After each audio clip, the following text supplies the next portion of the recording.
We are back. Indeed, we are back in full swing with renewed commitment and determination. This is Powerlinks and the very first edition after going off air a few months ago.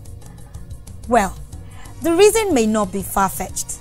Having had regular weekly schedule on Mondays and later Thursdays, there was the need to strategically take stock, reappraise and reassess the journey so far. With the shared vision of the new management of Niger Delta Power Holding Company Limited and the Managing Director and Chief Executive Officer, Chiedu Ubu, and the Executive Director Engineering and Technical Services, Ifeoluwa Oyedele, and that of Finance and Administration, Malam Babayo Shehu. My name is Bolanle Oluchi Babalola.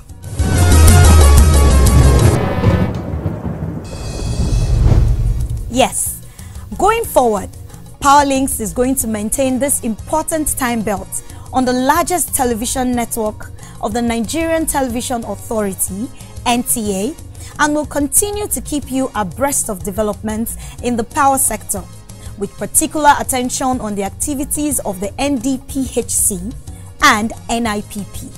So, make it a date with us. Sometimes, you'll find us using the acronyms interchangeably.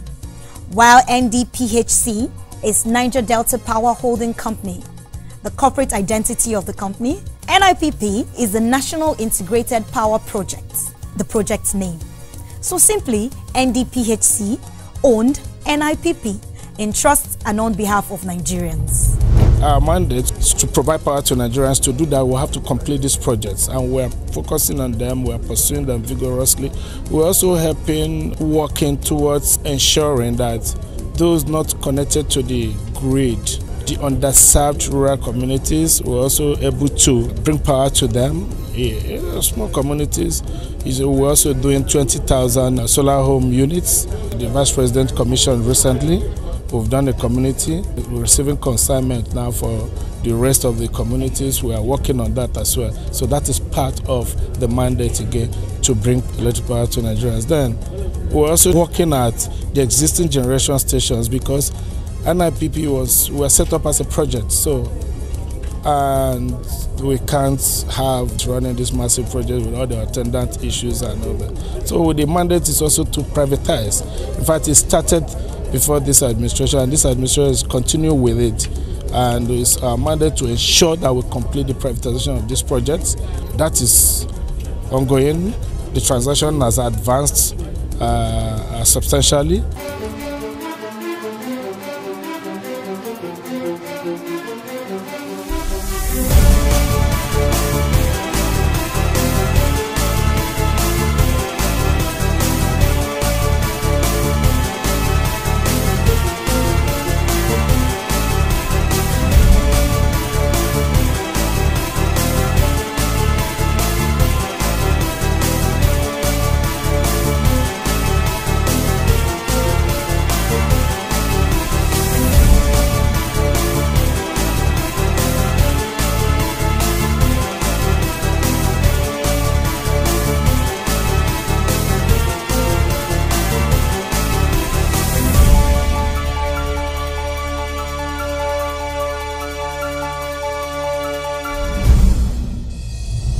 Behind me is a high-capacity transmission line constructed by the National Integrated Power Project of 330 kV configuration.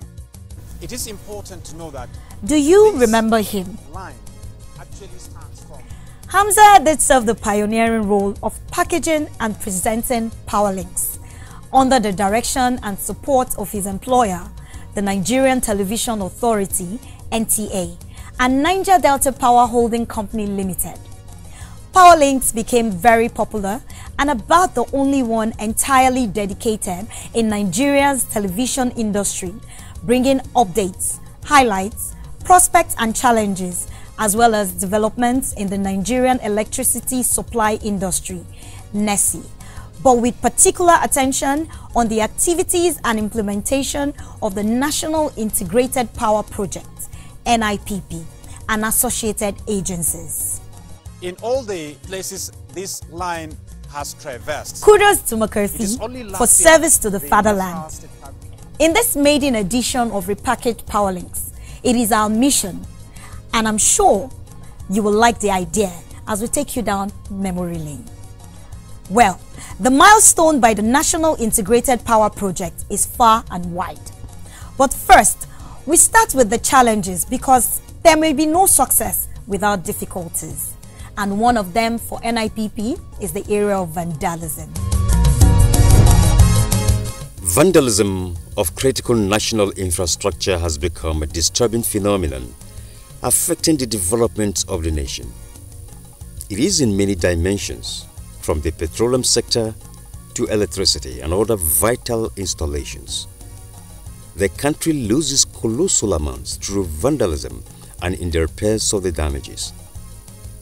Over the years, the NIPP has witnessed a share of unpatriotic acts by vandals. Damages including bringing down of towers and transformers to remove conductors and other important components.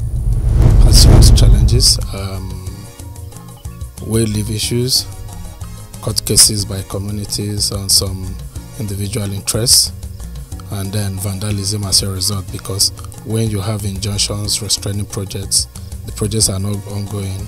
The ones that have been done, you give room to criminals to come and vandalize them and all that. So I thought we should give it a different approach rather than waiting for having issues resolved in court. It's good to have direct engagement, and I have to start with the governors of the states. The first place we have visited now is Enugu State. The transmission line from New Haven in Enugu to Nsukka has been on for a long time and just has these challenges. As you can see behind me, as a result, there's vandalization. We've had a lot of cases by a community in Uji there, so I had to see the governor to enlist his support. We have community relations, they will have the environmental specialists, we have the way-live experts. They engage the communities to acquire the right of way, pay the necessary compensation. We do that. If you're going to take away right to property, you must pay compensation. It's recognized under the Constitution. So we do all that.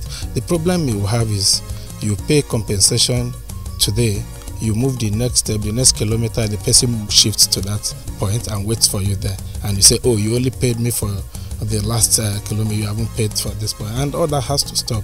Nigerians have to learn that these projects are for their benefits. It's not for one individual. It's for national interest. Today, transmission is constrained at 5.3 gigawatts, 5,300 megawatts. If we have all these projects coming, I tell you, for these projects in the southeast, all the way from Ikotekpene to Ubuaji to Makurdi, if we have this transmission line, I assure you we're going to evacuate at least 1,000 megawatts from Calabar and Aloji power plants alone.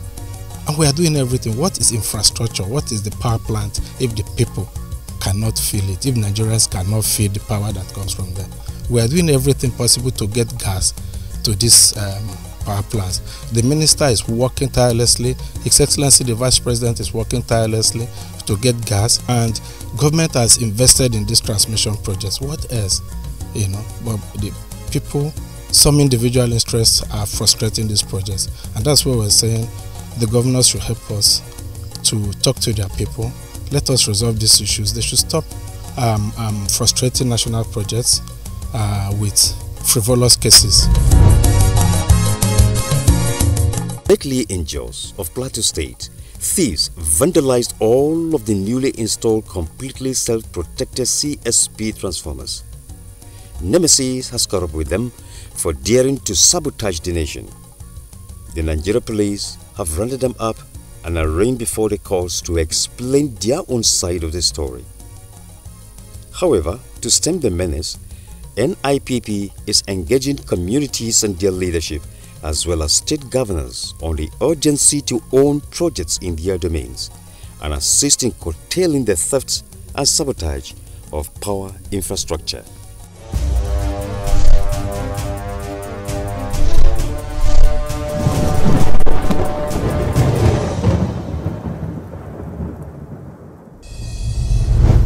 Now, in retrospect, how has the National Integrated Power Project, established 13 years ago, fared in translating the vision of the Founding Fathers?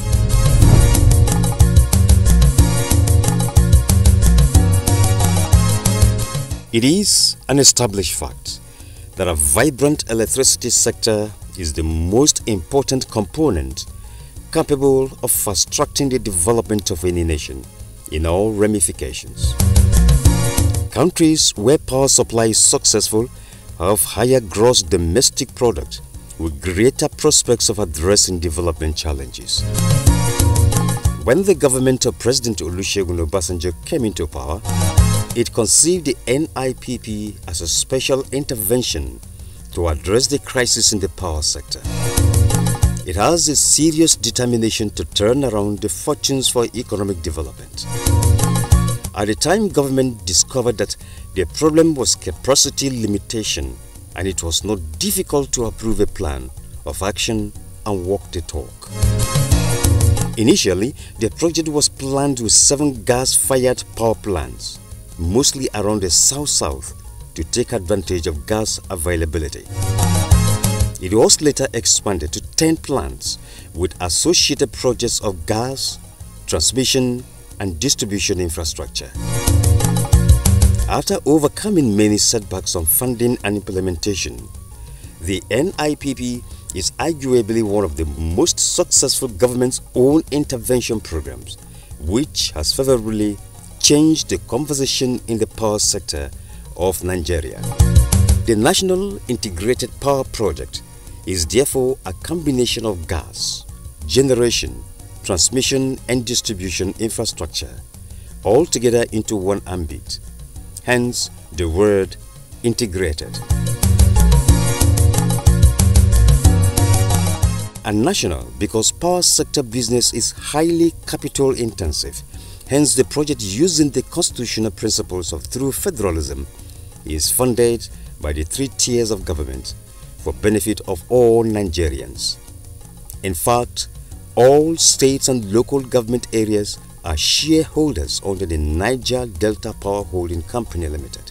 With this sustained collaboration and dogged determination on implementation, about 85% of projects under generation infrastructure have not only been delivered but make daily distribution to the power equation of Nigeria, thereby fulfilling one of the crucial mandates of lighting up the nation and stimulating economic growth. The completed and serviceable gas-fired power plants on the national grid include Geregu, Ihovbo, Omotosho, Olorunshogo, Ogerede, and the first phase from the combined cycle of Aloaji plants in Abia State. Similarly, one of the turbines from the 2 at Barin plants in Bayelsa State and Calabar power plant in Cross River State are also making impact on the national grid. The balance of generation assets that have not been completed but in critical stages to have them on the grid includes Omoku and Igbama power plants. It is instructive to note that on the heels of the suspended privatization exercise about 4 years ago under the NIPP, the 10 plants as part of requirements by the Nigerian Electricity Regulatory Commission were registered as Barin Generation Company, Benin Generation Company, Omotosho Generation Company, and Egbama Generation Company. Others are Omoku Generation Company, Geregu Generation Company, Calabar Generation Company, Ogeride Generation Company, Alauji Generation Company, and finally, Olorunshogo Generation Company. Some of the issues which contributed to the suspension of the process towards the last moments of the previous administration include lack of guarantees on gas supply and instability in the electricity market. However, government is going back to the drawing board with preparations to go ahead with the initiative, but unlike in the previous attempts when all the 10 power plants was selected for privatization. That will complete the privatization of this project. That is ongoing. The transaction has advanced substantially. We have a few market issues, as you're aware, that's more like hindering the completion of the transaction. But we've also devising means and ways to get around these market issues and complete these transactions. Investors are willing, they are ready, they are available. They just want the government to do one or two things, and we're working on that. We're ensuring that their demands, which are reasonable, are met. We also don't want them to take advantage of the consumers and the government and be asking for what is not, what is inordinate. So the inordinate demands, we've told them that we are not part of the transaction, we cannot grant. But reasonable demands, we are working, the government is working to meet those demands, and we close these transactions. Over the years, the lack of investment in power sector infrastructure has seriously affected transmission networks, either due to old age or inability to construct new lines. For generated power to reach the customers, the wheeling capacity must be robust to reach destinations from the locations of the power plants. In fact, transmission capacity has been described as the weakest link and problematic. But the story has changed, and for the first time, planners of the NIPP vision implemented construction of new lines incorporating the highest voltage level of 330 kV national grid configuration to step down on 132 kV, 33 kV, and 11 kV in parts of the country. In fact, the NIPP initiated and implemented the loop concepts of the line construction. One of them from the south-south state of Akwa Ibom through Enugu in the east to central state of Benue and the corridor of Nasarawa state, before terminating in Jos of Plateau state, covering several hundreds of kilometers.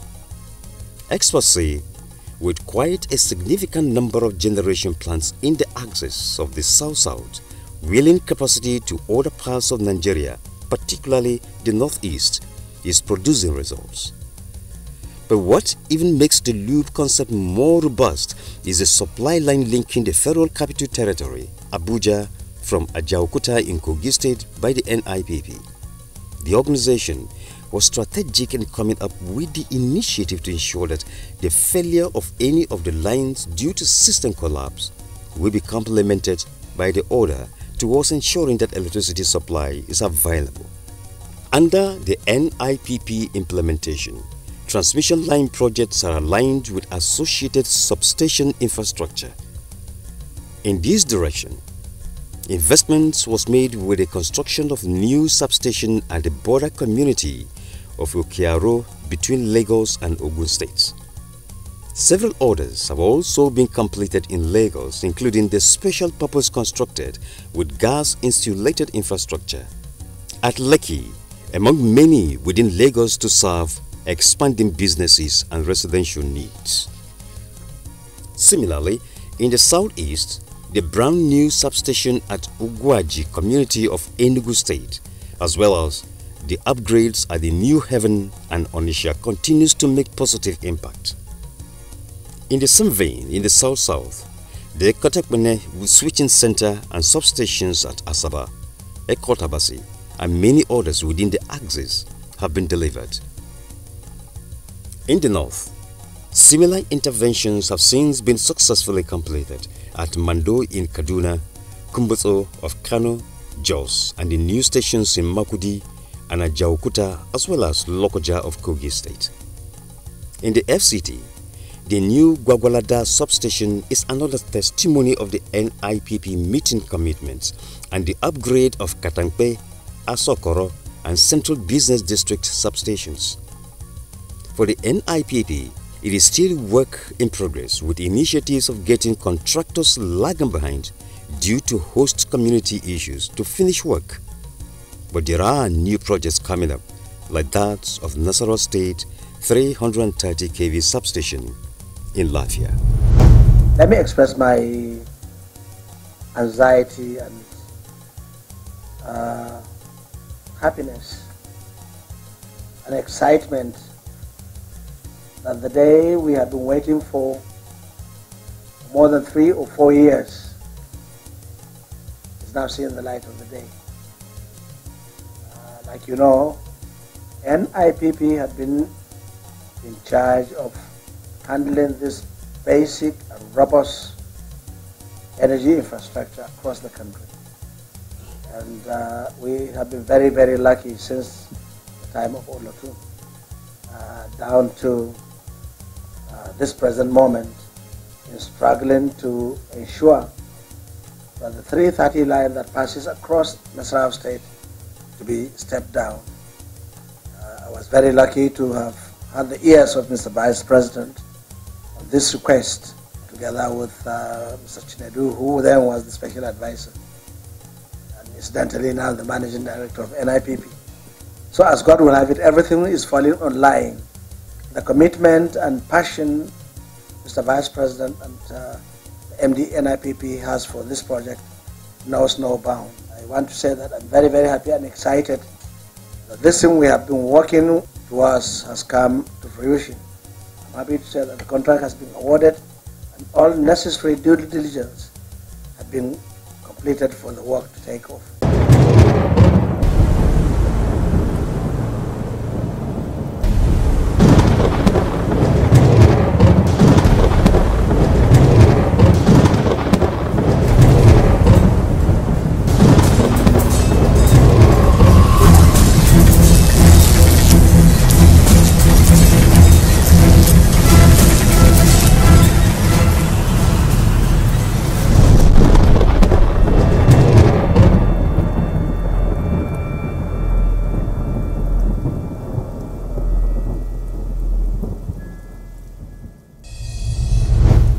The business of addressing infrastructure decay and deficits under the NIPP is not just about bigger projects.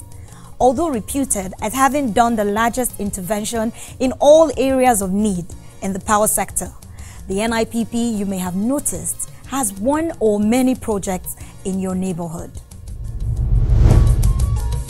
Distribution projects are the nexus on which electricity supply becomes relevant to the consumer.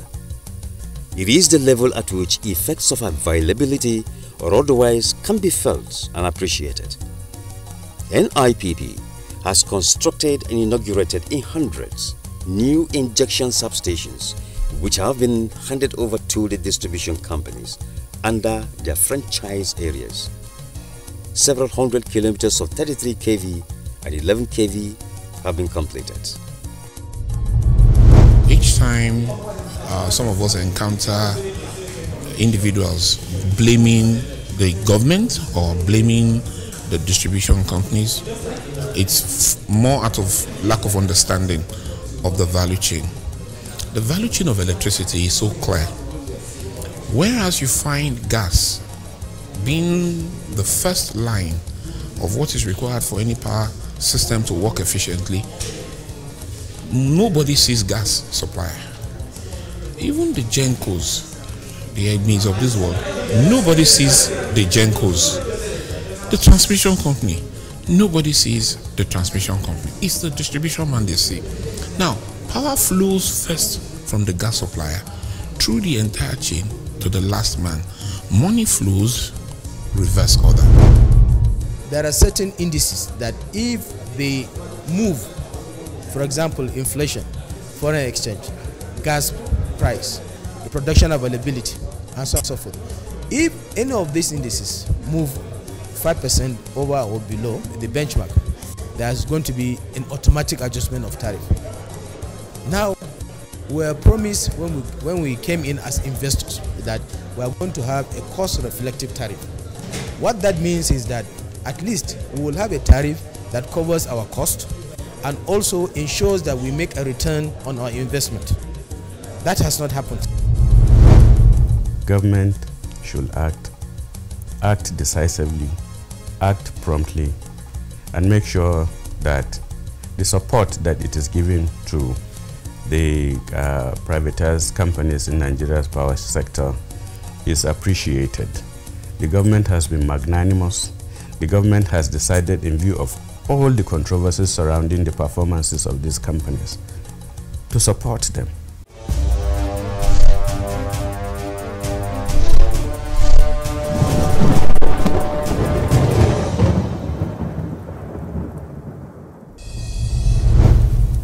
the next edition, we shall bring to you the impact of the recently held Africa Energy Forum in Copenhagen, Denmark, and its impact on Nigeria's power sector. Well, this is the outlook of our maiden edition of PowerLinks. But remember, you can actually interact and send us inquiries through the following platforms on your screen, and we promise to get back. On behalf of all those who have made contributions to this program, we say thank you. My name is Bolanle Oluchi Babalola. Bye for now.